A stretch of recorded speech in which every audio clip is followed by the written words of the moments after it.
We've all heard the Murdaugh saga. Alec Murdaugh, his wife Maggie, his younger son Paul. Several documentaries, movies, a few podcasts, and then everyone took the opportunity to publish a book. And in all those secondary sources, nobody actually approached the truth. It goes deep, and it goes several directions. This series will be an attempt to make clear what 20 months of independent post-verdict research has revealed. A list of primary sources for the 5 hours of evidence generated by Alec Murdaugh beginning on the night of the murders will be provided, as well as any other sources from inside the trial which are used in creating this video. Please feel free to take your time and investigate the deaths of Maggie and Paul Murdaugh for yourself. It is a lot, but it does start with Alec Murdaugh inside the evidence. Today we will focus only on the death of Paul Murdaugh. At no point will I be able to walk through what Maggie Murdaugh suffered because my research did not turn up anything which contradicted what the courtroom reported. This is what I mean. The courtroom reported 5 gunshot wounds, and this is the only image of her blood spilled where Maggie Murdaugh's body lay. I see no apparent contradictions, so I do not dispute what the courtroom reported. Paul Murdaugh, on the other hand, the contradictions are apparent. Here are the correlative images as I just showed for his mother. We will begin with the very first part of the opening statement made to the jury in the case of State of South Carolina v. Richard Alexander Murdaugh. Here is the quick version of the crime scene reported by the lead prosecutor, Creighton Waters. On the evening of June 7th, 2021, at the defendant's property off Moselle Road in Colleton County, his son Paul Murdaugh was standing in a small feed room and some kennels they had on the property. About 8:50 p.m. and the defendant over there, Alec Murdaugh, took a 12-shade shotgun and shot him in the shoulder, in the chest and the shoulder with buckshot. And the evidence is going to show it was a 1,000,000-to-1 shot. He could have survived that, but after that, another shot went up under his head and did catastrophic damage to his brain and his head.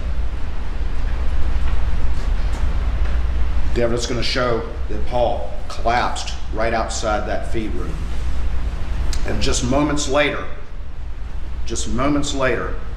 he picked up a .300 Blackout, which is a type of ammunition, but an AR-style rifle.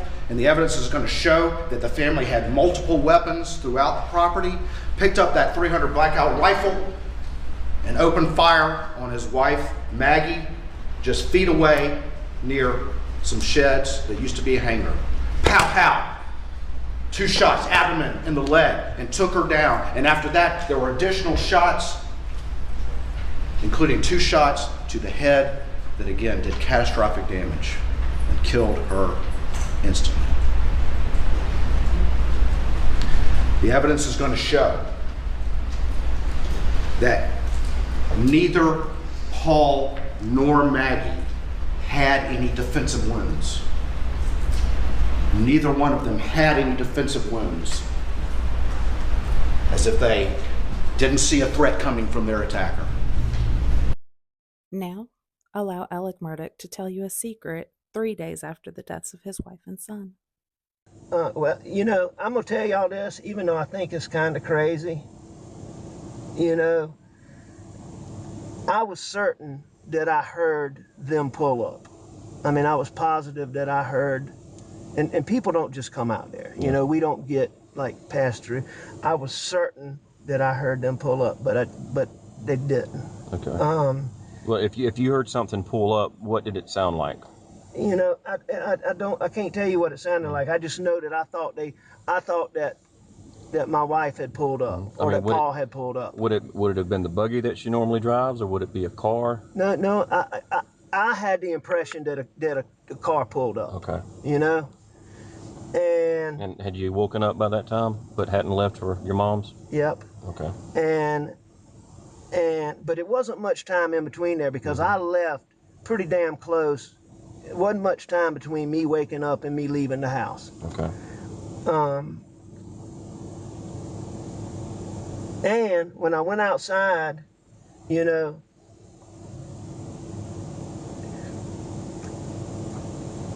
there's a wild cat that lives around that house. Okay. I'm pretty sure it was the cat that ran from my car, but you know, I never had the impression it was a person, but there was something. Okay. You know, but I really don't think, you know, I'm just throwing that out there because it was in my mind. Yeah.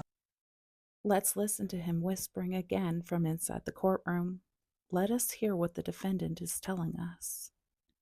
Well, you know, I'm going to tell y'all this, even though I think it's kind of crazy.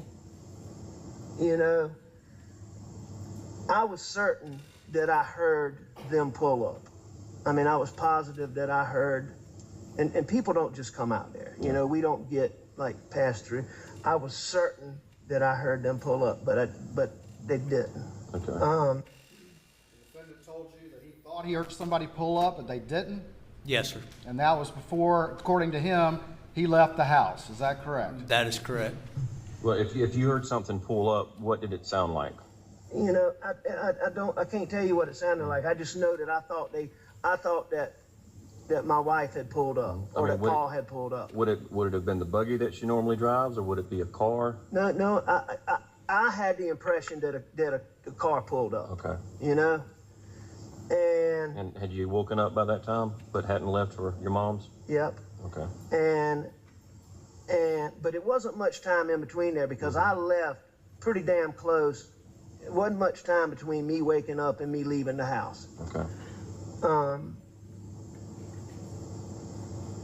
And when I went outside, you know,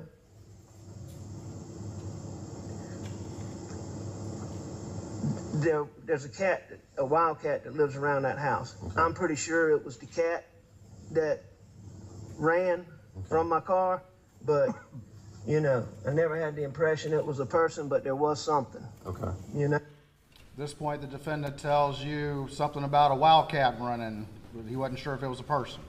Yes, sir. That's what he says. But I really don't think, you know, I'm just throwing that out there because it was in my mind. Yeah. On the evening of June 7th, 2021, at 4147 Moselle Road in Islandton, South Carolina, Paul Murdaugh was on his feet inside a 6 by 10 foot storage room attached to the end of a long row of dog kennels. About 9:06 p.m., and a helicopter descends on the area which is to become the crime scene. In the courtroom, glossing over 78% of the blood spilled from Paul Murdaugh's body, there are no disputes that he suffered 2 gunshot wounds above his nipple line. First, it was the buckshot across his chest and through his upper left arm.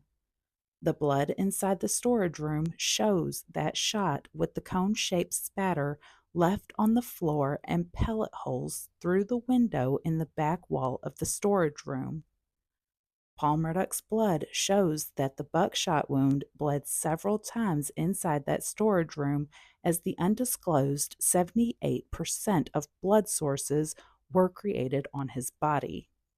Here, here, here, here, here. Those 6 drops of blood repeating in a pattern over and over and over, and always landing beside other blood. This is my interpretation of Paul Murdaugh's blood on the floor inside the storage room. My investigation began March 9th, 2023, 1 week after the jury convicted Alec Murdaugh in the shooting deaths of his wife and son. I had ignored the trial in real time. I was not interested. And the whole world was going berserk like it was the best written soap opera they had ever seen. I had to leave TikTok alone for 6 weeks straight. I had known a loose history of the saga from the YouTube channel Eric Allen back when all of his episodes were available, so I understood there were complexities about the case, but I really thought Eric Allen would bring it back during and after the trial. When he did not, and the heat had passed from TikTok, some straggling theory lingered with the proposition of Alec Murdaugh being innocent, but he was covering for someone, and this theorist suggested his living son had pulled the triggers. The theory tugged on my instinct, but I knew no better for myself to say, "Oh, no way." So I did have to take a look for myself. I had no idea where either victim had sustained injury, so I sat down with the forensic pathologist, Ellen Reimer, and she explained Maggie Murdaugh had been shot 5 times and Paul Murdaugh had been shot twice. Her entire testimony was awkward, and this personal introduction to State of South Carolina v. Richard Alexander Murdaugh had a cut-in of Alec Murdaugh hearing the testimony of the woman who performed the autopsies. His body language was compelling, but in real time, the verdict was already a week old. I decided I would hold it against him inside my mind to see how far it would walk once I tracked down all the evidence and rebuilt the crime scene for myself. This next clip is the most critical part of Dr. Reimer's testimony because the prosecution asks us to believe Alec Murdaugh stood at least 4 feet from Paul Murdaugh's left side, fired a load of bird shot into the apex of his left shoulder, and then the shell was intact again to enter his left jaw and eject his brain out through the back of his head. And where is the initial shot? Where does it hit him? On the top of the left shoulder, When you say the top, the apex. okay, are there pellets in here? Yes. In the apex? Yes. And I'm going to show you an X-ray in just a minute and have you demonstrate on Mr. Barber,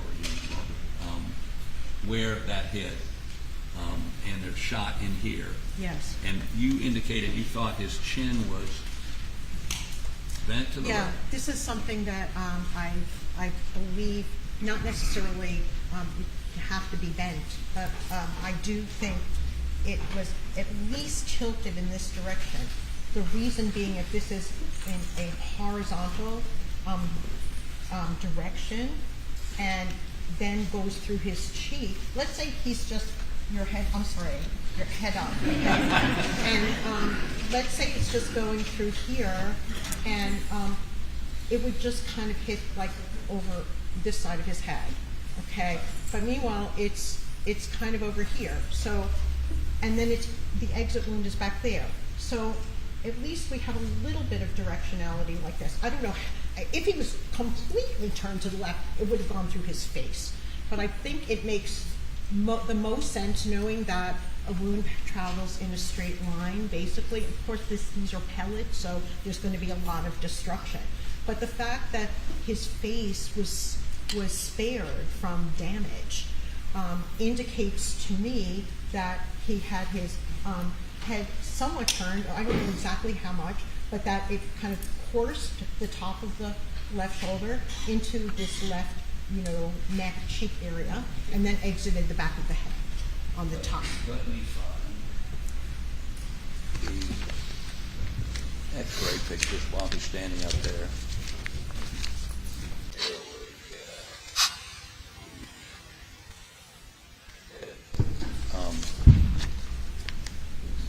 Wait 1 second.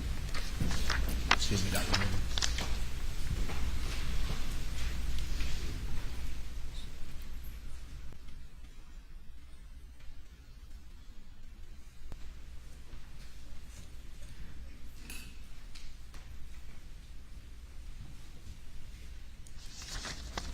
I'm going to show you where you're standing right there, these pictures, and see if you can identify them. And if so, we'll put them in evidence, and then I'll put them up on the screen. Now, allow Alec Murdaugh to tell you a secret 51 seconds into the body camera arriving at Moselle following the 911 call. It's bad. It's bad. Check the pulses. Yes, sir. Again, 95 seconds. Did you check? Okay. Did I check what? Did you check them?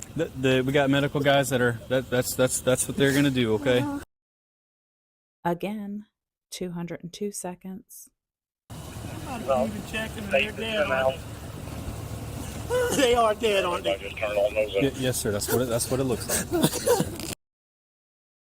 Paul Murdaugh died from the amputation of his hands, and Alec Murdaugh asked multiple times for the body cam on Daniel Green's chest to please document his son's injuries. Let's listen to him whispering again inside the first interview with the South Carolina State Law Enforcement Division 3 hours after the 911 call. I hate to have to do this. I understand. Yeah. I totally Yeah. understand. Yeah. So you don't have any problem with it. So just start at the top. Take your time. Like when I came back here, I mean, I pulled up and I could see him, and I knew something was bad. I ran out. I knew it was really bad. My boy over there, I could see it was.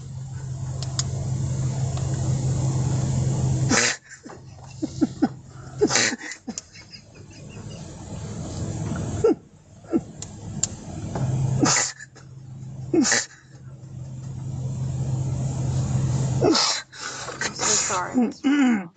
And I could see his brain on his.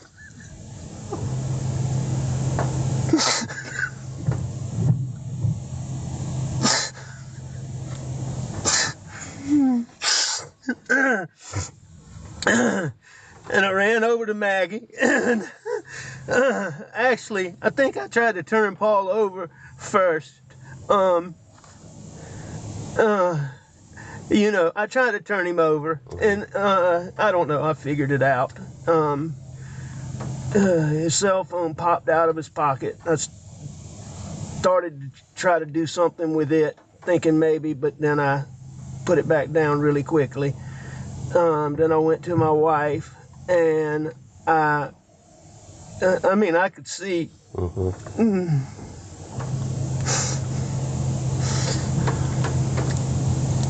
Did you touch Maggie at all? I did. I touched them both. Okay. I tried to do it as limited as possible, but I tried to take their pulse on both of them.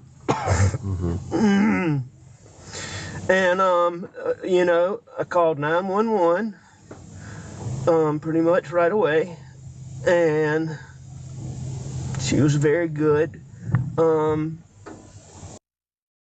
We can see Paul Murdaugh's blood spatter. He died from the amputation of his hands.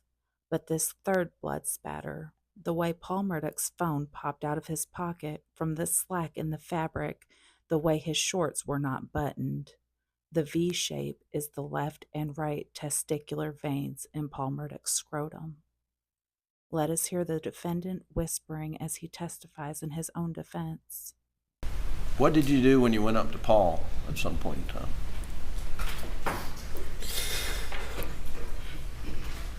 And Paul.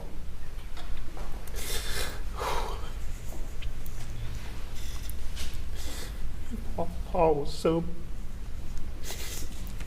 bad. But at some point, I know I tried to check him for a pulse.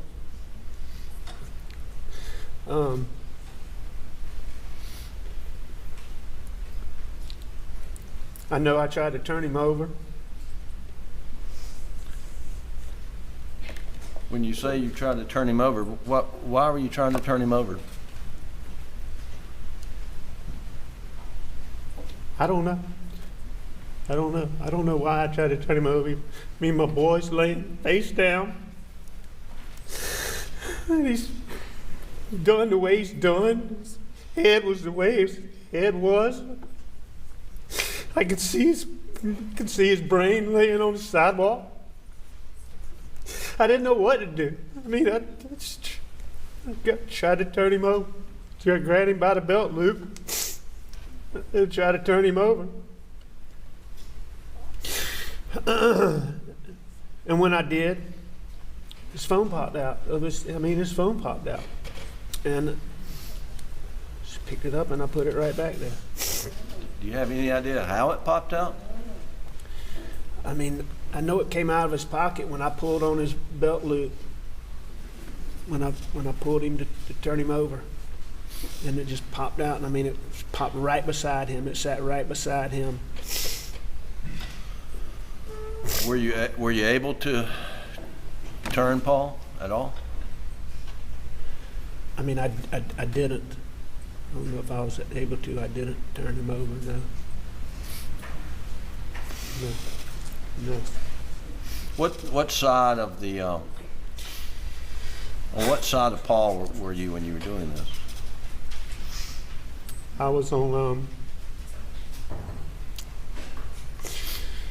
the side that was away from. I was on the side that was away from where my car was. Okay. I mean,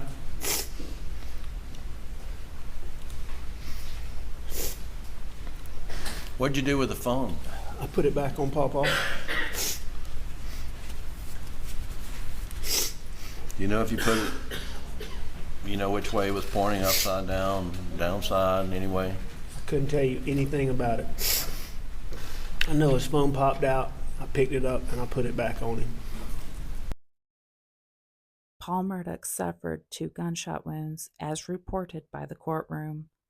The directionality of the second is deliberately misrepresented during the trial because a short barrel pressed to the back of Paul Murdaugh's head is not cohesive with his father murdering him. This second gunshot wound is not the fatal injury on Paul Murdaugh's body. He had suffered the severance of his testicles before that gunshot wound. As his scrotum was amputated, his wounded arm nubs had been pressed to the maxi pad discarded in the back of the storage room. The amputation of Paul Murdaugh's hands is the fatal injury.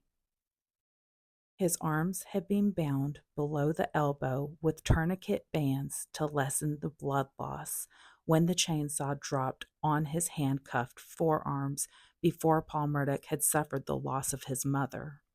They both witnessed this act in the barbaric process.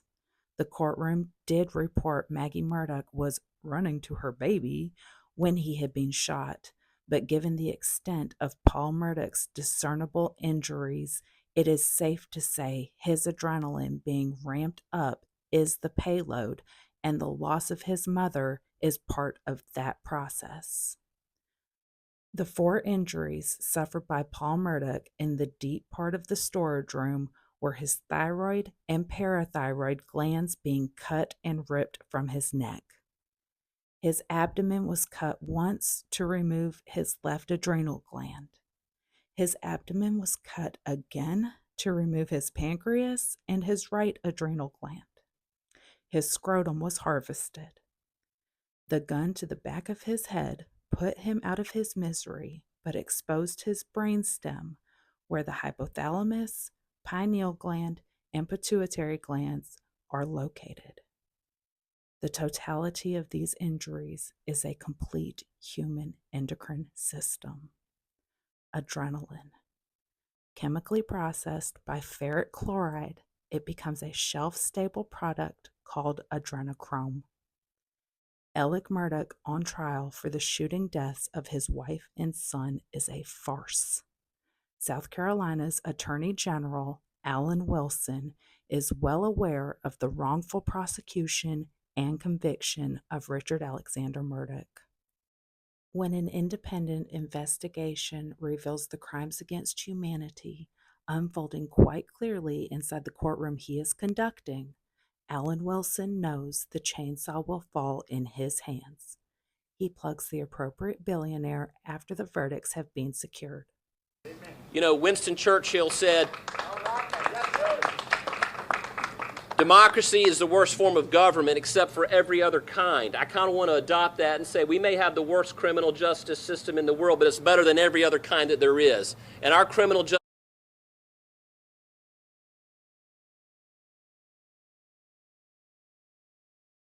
and you were getting up before dawn, not eating. I was watching Nancy Grace the other night and I heard her call Creighton pale and gaunt because Creighton wasn't eating and sleeping. He really wasn't, folks. I'm serious. So, you know, we would have to bring in Kind bars and things to eat during breaks, but Creighton, Hercules.